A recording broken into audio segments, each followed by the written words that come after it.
আসসালামু আলাইকুম। সবাই কেমন আছেন? নিশ্চয়ই ভালো। অবশ্যই দেখছেন যে এখন আমি ধানে পানি দিচ্ছি আর হচ্ছে আল দিয়ে হাঁটছি। এখন যেহেতু নেহরে ঘাট পা সব ভিজে যাবে বলে আমি তো মনে করেন যে হাঁটছিলাম না।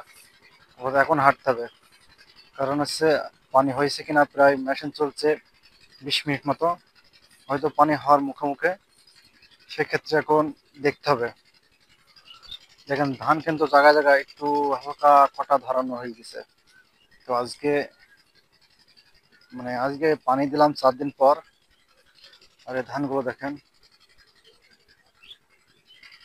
কি অবস্থা। দেখেন ধানের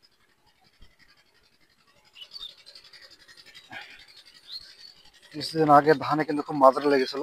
তো এই দিন একটা বিষ স্প্রে করেছিল আপনার বাতির স্প্রে করার পর আশা করি এখন আর সেটা মাজরা নেই। আবার ফের এবার বিষ দিতে হবে পচা লাগার জন্য। এই দেখেন মাজরা লাগার ভাব হয়েছে দেখছি। আজ প্রায় 1 সপ্তাহ হয়ে গেল।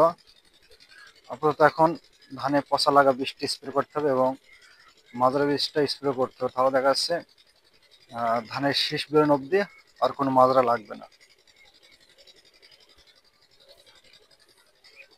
যেহেতু নেহরে চলাফেরা করা খুবই কঠিন।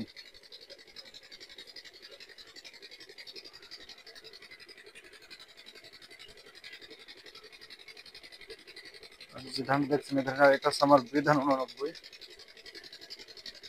ধানের ভিতরে কিন্তু শ্যামা আছে, আপাতত শ্যামাগুলো কাটা হয়নি। সেক্ষেত্রে সময় না পেলে তার শ্যামা কাটা দেবে না।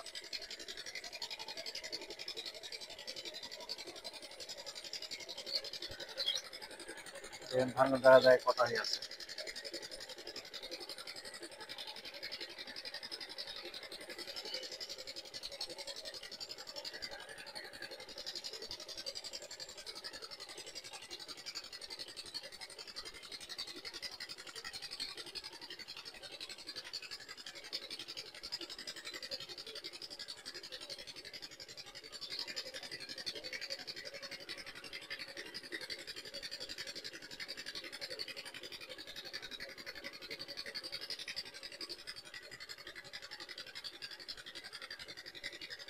পানি কিন্তু সব সাইড হয়ে গেছে, কিন্তু মাঝখানে একটু উঁচু আছে।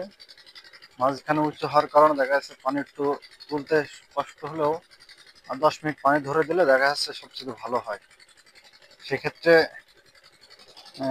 ওইটাই করণীয়। একটু পানি বেশি করে দিয়ে যায়, দেখা যাচ্ছে 4-5 দিন পর পানি দিই। আর এই জায়গায় ধানগুলোর অবস্থা দেখেন, দেখছেন পাতা লাল হয়ে গেছে। কারণ কি?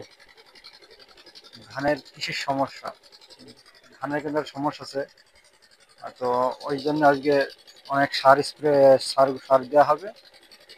যে সারগুলো দেওয়া হবে, তো আমি হয়তো এখন নেহরু ছিটাবো না, তো আমার গার্জেন আছে, তিনি হয়তো সারগুলো ছিটাবে।